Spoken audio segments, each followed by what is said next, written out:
Hello my creative critters and welcome to Sketching with Sarah. I'm Sarah and today I'm going to be drawing a real mink skull from my collection in watercolor pencil in my sketchbook. I'm also going to be sharing some interesting facts that I learned about minks that I think you'll enjoy too. I had ferrets growing up and I love ferrets, and I mean it's kind of my mascot here. Minks are close relatives to ferrets, so I'm very excited to draw and share some cool things that I learned about minks. If you love animals and you like art, take a look around my channel because I have over 100 videos here sharing cool things that I learned about animals through art. Quick side note, I just wanted to shout out this pencil sharpener. It's the best hand sharpener I've ever had and I love it. A link to all the supplies that I use in all of my videos are in my description box. If you're interested, I mean, look how sharp this pencil is.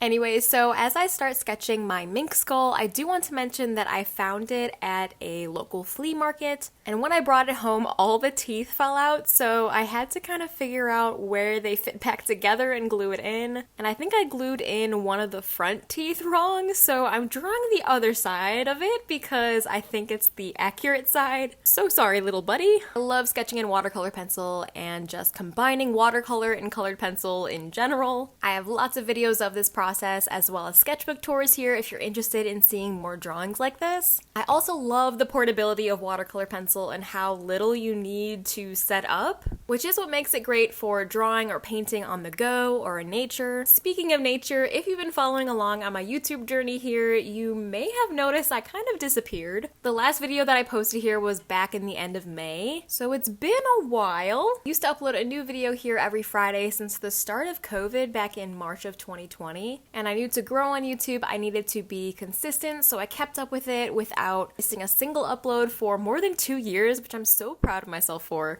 Then I took my first break, and I won't lie, I was kind of devastated and hard on myself that first upload that I missed. I realized that I started burning out and was just posting videos just to have something go out every Friday, even if it was short or I wasn't super proud of it. Taking this break made me realize how much I miss why I started making videos here in the first place, and that is to shout on the internet about cool things that I learned about animals, and also making art, which is what I love to do. Another exciting thing that I did while I was gone was I actually met Catherine Manning and Cameron Monet. We're also YouTubers on here, and Catherine actually is the YouTuber that inspired me to create a YouTube channel and start making videos in the first place. And she has so many great tips if you're looking to start a YouTube channel as well. I would definitely check her out. Catherine and Cameron are such amazing people, and they are exactly as they are on camera in real life. And I got a lot of amazing information and learned a lot from their workshop tour that they did recently this summer. That workshop tour kind of gave me the fire under my butt to start making YouTube videos again, and it was just super inspiring, and it was kind of cool because she's one of the reasons that I started making YouTube videos in the first place and really get going and taking it seriously. And then meeting her kind of made me want to go back to it. Anyway, the life update that I wanted to share with you guys is basically I got an amazing job opportunity and now work full-time at something I actually love. My past job was also full-time and was absolutely nothing like the job description that I applied for, and I ended up being very taken advantage of in ways that I won't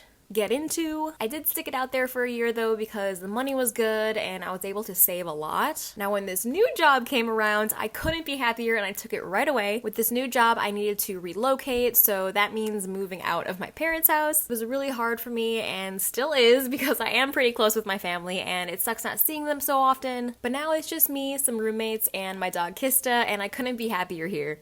My room is finally how I like it, and it feels like me, and there is a massive forest preserve about a block away that I can hike with Kista on, and the wildlife we see really does fulfill me. It's like having my own little zoo almost in my backyard. I see deer all the time, and when the weather stops being so hot and awful, I think I'm going to sit out in the forest with my dog and just draw some nature. I haven't done that in a while, and something about forest preserves is so peaceful, and it really clears my head so much. And I want to take advantage of it to the best that I can while I'm here. Also, fall is my favorite season, and I cannot wait to walk through those forest preserves when all the leaves are changing colors and it's all beautiful and red and orange and brown. I'm very, very excited for when that starts happening. So now that you guys are a little bit caught up on where the heck I've been, if you were wondering, where does this leave my channel now? Well, I do still plan to have my videos go out on Fridays, but I think I'm gonna pull back a bit and put out one video every month with this new full-time job because because I enjoy working there, I spend a lot of overtime there as we build staff and renovate the place. So I don't have a whole lot of extra time, and when I do, it goes to laundry and appointments and grocery shopping and other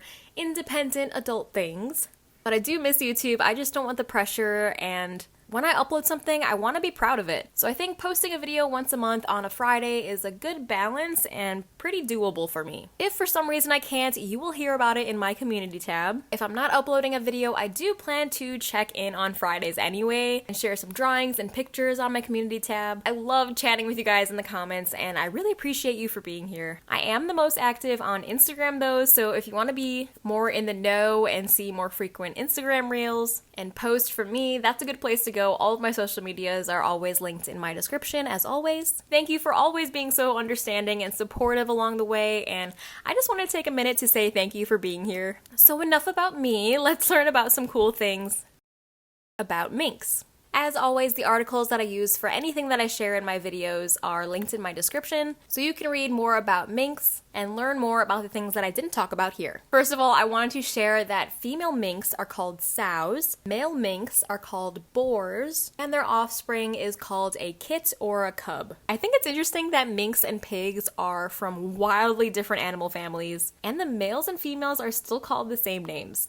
Also, a group of minks is called a company, but minks are very solitude creatures and they only really meet up for mating. So where can you find minks? Minks are semi-aquatic, and except for the extreme north of Canada and the dry southwest, the American mink is native to most of the continent. Due to people farming minks for their coats in Russia and North Europe, there have also been some escaped minks, causing them to establish populations there too. Another interesting thing that I learned about how they live is that minks typically have from 6 to 20 different dens that they use for lounging, sleeping, eating large prey, and storing surplus food. I think it's so interesting that they have little homes for designated reasons, like rooms in our houses, but like each of them are their own separate place. Many of these dens are within a few short meters of the water, with crevices between the roots or abandoned animal burrows. Like I said, the minks are semi-aquatic, so they swim really well and they populate huge varieties of wetlands, both fresh and saltwater marshes, to coastal locations and inland waterways. A little bit about mink's fur is that mink guard hair is encircled by 9 to 24 under fur hairs, making the total number of guard hairs in their coat 3 times that of a terrestrial ferret. Minks have slightly webbed feet, which is amazing for swimming, and when on land, they are really good at climbing and jumping. They have a maximum depth diving capability of 5 to 6 meters and can swim 30 to 35 meters underwater, which is pretty impressive for these little guys. So what do minks eat? Minks are strict carnivores, and their diet shifts with the seasons and the accessibility of food. Most of the time they end up eating amphibians, fish, crustaceans, and small animals.